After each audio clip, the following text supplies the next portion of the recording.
Hey guys, this is Aaron Kroll from Studio Talk. Welcome. We're here in Grand Rapids with Heresy tonight. Thanks guys for doing an interview with Studio Talk. Thank you. Thank you.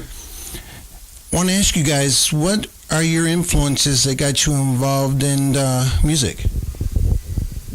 Well, let's see. You have to think back to the 80s when everybody has been getting out there, and to get out and go see an amazing show, the energy that's there, and being able to be a part of that.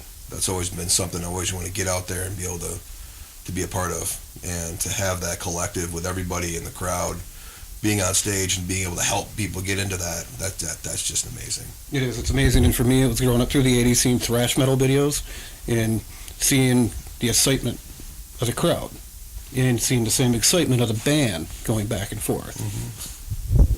So now, how long have you guys been doing this music scene thing together, and how did you guys all meet? How did this all start?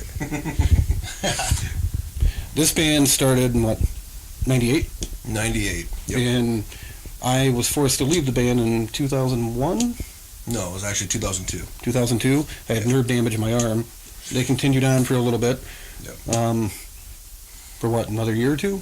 It was the band went on for about a year, and then after that, it kind of fizzled out and just kind of laid low, and then some other members kind of kicked in and changed names and whatnot, and then last year we decided that it's time to come back. So that was the time. Now, obviously, I see a lot of independent bands and stuff, and I've seen you in another band that you're in as well. Mm-hmm. And it's tough for you guys out there. It's not easy. I don't think it was ever easy. I don't want people to think that it's always easy, but you put a lot of time and effort. But the music scene's a lot different than what it was probably in the 90s and the 80s. Mm-hmm. And it seems like it's a lot more harder for you guys. What drives you guys to continue writing and to continue going into recording studios and continuing to do shows? What drives you guys to continue to do all this? Still the same thing for me as it was growing up.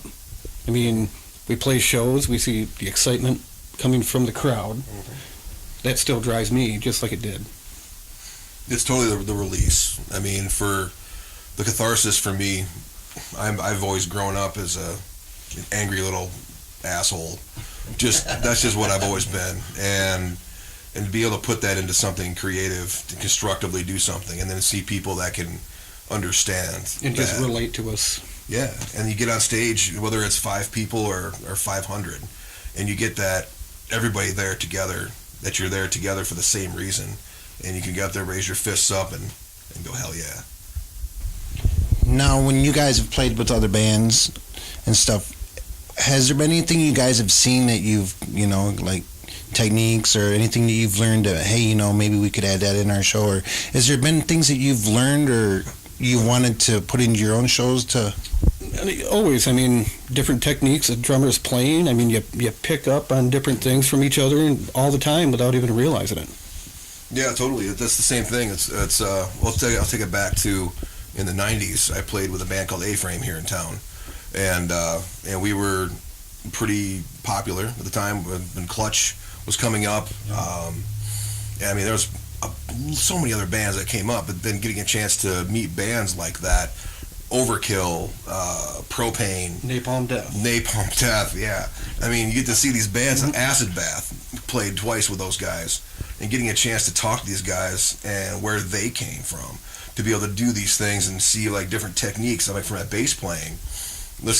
Talk to Audie about different way that he plays on his scales and different songs, and where he came up with the ideas for those, just the mind-blowing ideas. You think you listen to music, it just gets you going, like you get the chance to talk to that person face to face and how they got it. So of course we get a chance to do that. The longer that we do it, the more we get a chance to almost like cheat. It's like we get that little inner kind of like inner monologue before that. So it's kind of cool.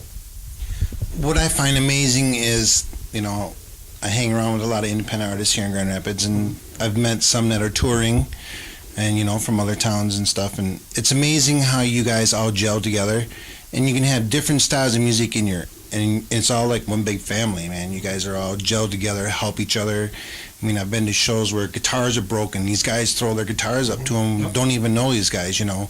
Yeah. And it's amazing to me how that happens, you know, the friendship and the brotherhood of music, and, you know, it's awesome to see. Oh, yeah, totally. That's what it's all about. I mean, they know just as much as we do that whether if it's something that, you know, if it's a young band coming up, you see that they see someone losing, oh my God, I broke a string. You know, it's like you immediately become their guitar tech. Mhm. Boom, let me get my stuff. What tuning you in? Tune it up. Next song, work your way through. Here, take my guitar. Here, here's some drumsticks. You know, whatever you need. And that's just part of what it is. You know, people did it for us. Yeah, and majority of us, I mean, we're friends. Yeah. We've known each other for, I mean, Ever, it seems like? 30 years, you know. You know. Speaking of newer bands, and I like to ask this question because obviously you guys have been around and you've seen the ups and downs of music, and, you know, what advice do you guys have for bands starting out, kids that want to get involved in music and, you know, at all? Just don't be afraid to do it. Just go do it. Do it by yourself. You don't need anybody else to help you. Mhm. Just get some advice, you know, and just do it on your own. You don't need any backers. Yeah. You don't need anything special in your corner. Just learn how to book a show, how to book a tour, and go do it. Yeah. Don't ever be afraid to try anything, and don't ever look at it how anyone else may think of you. This is what you do. This is how you feel. This is what it is. You may get out there and play 3 chords, but those 3 chords are going to come out as the most powerful hitting sound that you ever have, whatever it may be, but it's because of how you present those chords. It can be anything. Don't ever be afraid to fail, because you're never going to fail as long as you keep moving. Mm-hmm. Never. Just you'll keep never- pushing forward. That's all it is. Now with Heresy, we were talking earlier before we started the interview, you got some stuff to announce. What's your guys' vision for Heresy now that you're all back, and what's going on? Same thing. We're just going to keep pushing forward like we always did. Yep. Like we just said for younger bands. Mhm. It's no different for us now. Yeah. You know, one of the big announcements that we have is we're going to be opening for one of our favorite bands in Detroit, Direct Support, Insomnium from Finland. We're just going to focus. Wow. We're going to keep focusing on what we're doing and keep pushing forward. And we already have dates scheduled for 2019. Yep. Some pretty big dates. Yeah, That aren't here. Yeah, it's going to be a small tour that we're working on. We have a couple of once we get a chance to get closer and we get a chance to really be able to announce what's going on with that and all the plans that we have. We'll keep everybody updated and whatnot. But you just got to follow up on our Facebook and our our Instagram and that kind of stuff. Just the more that we have those kind of things, we'll be able to keep announcing when they come, because we have lots of plans and we have a lot of drive that's coming. We have an EP coming out here in April that's going to be ready to come out. It's a 5-song, and Nice. we're already working on the full length now Wow. for the next album. So we're ready to go. We just signed on with a new PR company. So we're taking our time, and we're getting into this and moving forward, and we're going to go take every single thing. We're picking up where we left off years ago. Nice. I mean, now we can do it. I mean, we could do it back then. There was some restrictions, Sure. but now there's not. Yeah. Now you guys are talking about touring and stuff, and I noticed since doing Studio Talk and a lot of the bands I've gone and seen, a lot of them are starting to tour now. And I guess, I've been kind of experimenting and trying to find out information. How do you guys go about doing a tour? Is it independent? Do you have to have a booking agency? How does that exactly work? Well, that's the thing. It's all of it. What you mentioned, man. It's all that there. But this thing is being able, like I said, it comes down to no matter if we are experienced and seasoned veterans, which is, I guess we've earned it. But then at that point, you can be, a fledgling band just starting off for the first time. You got to go out there and not be afraid of anything, and be willing to look and talk to anybody, and go, hey, what's going on? How'd you get that gig? Mm-hmm. Who's booking gigs at that venue? But you got to just figure out, okay, maybe you got to look at different languages.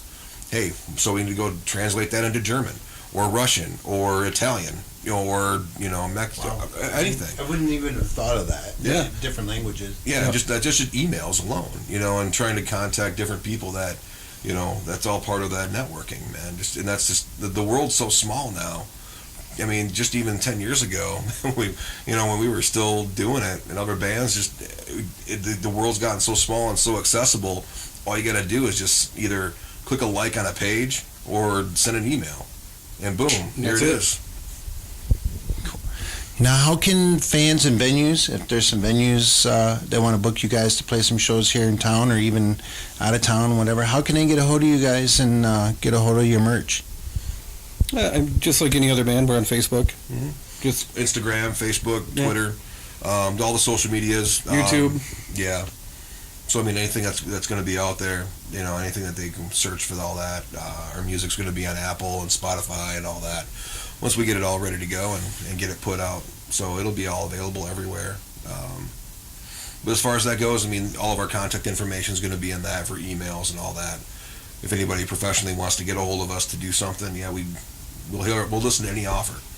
Yeah, I mean, we've had offers. What was it? Back in, was it Thailand, was it, that we got offered? Malaysia and the Philippines. That's what it was. Yeah. Wow. Yeah, one of the songs was we had on a compilation that we had, way back in the day. It was our first. It was the first single we put out, was called "Crucify Me." They had us basically on rotation of their version of satellite radio. Yeah, whatever it was called. Yeah, I have no idea. But and we were really high ranking for 3 or 4 months in Japan. Yep. So I mean, we have. That's awesome. Yeah, and we're actually re-releasing that song with the same, just updated, a little bit heavier, a little bit meaner. That was my next question I was going to ask you. Is any of the stuff from back then available at all from you guys? Is it? It will be. Yeah. Okay. Yeah, it definitely will be. You can still go on to that song here from Heresy. "Crucify Me" is actually available on Apple. You just type it in, and the compilation that we were on still is available on there. You can still through Turkey Vulture Records, right? Yes. The harder the better. Yep. Turkey Vulture Records, huh? Yep. Wow. That's cool. Well, I'm glad you guys got a hold of me. It's exciting to talk to you guys. It sounds like, you guys have got a lot of stuff going on.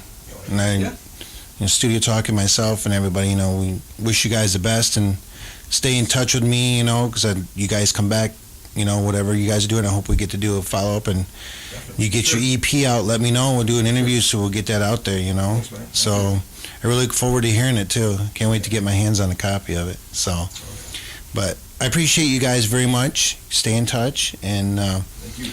this is Aaron Crow from Studio Talk. You guys check Heresy out on Facebook. Give them a like. Check out their music on Apple. Give them a like. Buy their music. Support these guys. It sounds like they're going to be doing some major stuff this summer. So keep an eye on these guys. And hopefully Studio Talk will be in touch with you guys. And they'll keep in touch with me on what they're doing. And I will share their shows on Facebook so we can hook up with them. So again, guys, thank you very much. Thank you. I appreciate it very much. Aaron Crow from Studio Talk, guys. Peace and be safe out there.